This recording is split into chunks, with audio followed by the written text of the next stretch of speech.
राष्ट्रपति द्रौपदी मुर्मू ने क्लास ली। केंद्रीय विद्यालय के विद्यार्थियों से संवाद किया, बच्चों से पढ़ाई को लेकर जानकारी भी ली और देश की महामहिम राष्ट्रपति द्रौपदी मुर्मू ये लाइव तस्वीरें आपको दिखा रही हैं जब विद्यार्थियों के साथ संवाद कर रही है। और ये बहुत खूबसूरत तस्वीर है क्योंकि अपने आप में नहीं है होगा, कोई उदाहरण लेकिन सुनिए क्या जिनके घर के अंदर या बाउंड्री के अंदर ऐसे कोई स्पेस है तो वहाँ माँ के नाम एक पेड़ लगाना चाहिए और उसको ग्रो करने में उसको केयर लेना चाहिए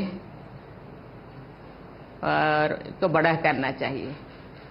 और आप तो कहीं कहीं कभी कभी जाते हैं, दोस्त के यहाँ कहीं पे जाते हैं तो पेड़ लगाना चाहिए, ज़्यादा से ज़्यादा पेड़ लगाना चाहिए। और कभी कभी अपने बर्थडे पे हम केक काटते हैं, ये वो करते हैं, बहुत सारे मस्ती करते हैं। बर्थडे भी हर साल एक एक पेड़ लगाना चाहिए। लगाना चाहिए कि नहीं? लगना चाहिए। मैं बहुत खुश हूँ आप लोगों से। मैं इसी के तहत में एक थोड़ा छोटी सी मेरे जो बचपन में हम क्या क्या करते थे, क्या मैंने देखा है, क्या मैंने सीखा है, इस चीज़ को मैं बताऊंगी। मैं गांव में रहने वाली थी। जब छोटी थी क्लास 7 तक मैं गांव में पढ़ती थी।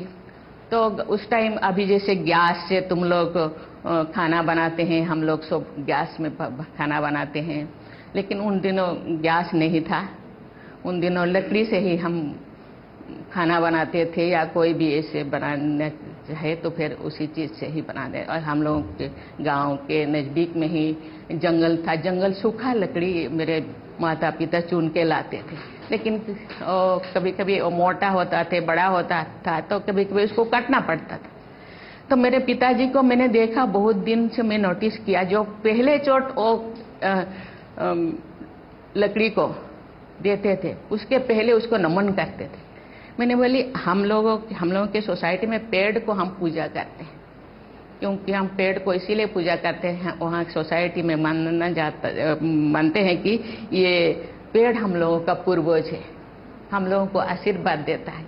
क्योंकि ये तो अभी साइंस के युग हो गए, ऑक्सीजन देता है, फल देते हैं, फूल देते हैं, बहुत चीज़ें उन वहाँ से हम लोगों को कपड़ा भी मिलता है, हर चीज़, खाद्य वस्त्र वासगृह हर चीज़ हमको मिलता है। लेकिन उन दिनों उस चीज़ को नहीं था, इस चीज़ के ज्ञान नहीं था, तो कहते पूर्वज ये हम लोगों को आशीर्वाद देते हैं, इनके कारण हम दुनिया में है, इसीलिए पूजा करते थे। लेकिन जीवंत पेड़ को तो हम पूजा करते थे तो ठीक है, लेकिन मेरे पिताजी सूखा पेड़, सूखा जो लकड़ी को क्यों नमन करते?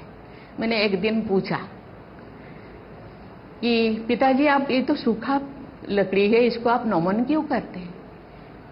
उन्होंने बोले मैं क्षमा याचना करती हूँ, क्षमा मांगती हूँ, क्योंकि मेरे पास कोई ऑप्शन नहीं है लकड़ी के अलावा। और आप सूख गए, हम जिंदगी भर हम लोगों का सेवा किए, लेकिन अभी भी हम लोगों के लिए ही यूज करने के लिए आपको काट रहे हैं, लेकिन हम लोगों को क्षमा कर दीजिए, क्योंकि हम लोगों के पास कोई ऑप्शन नहीं।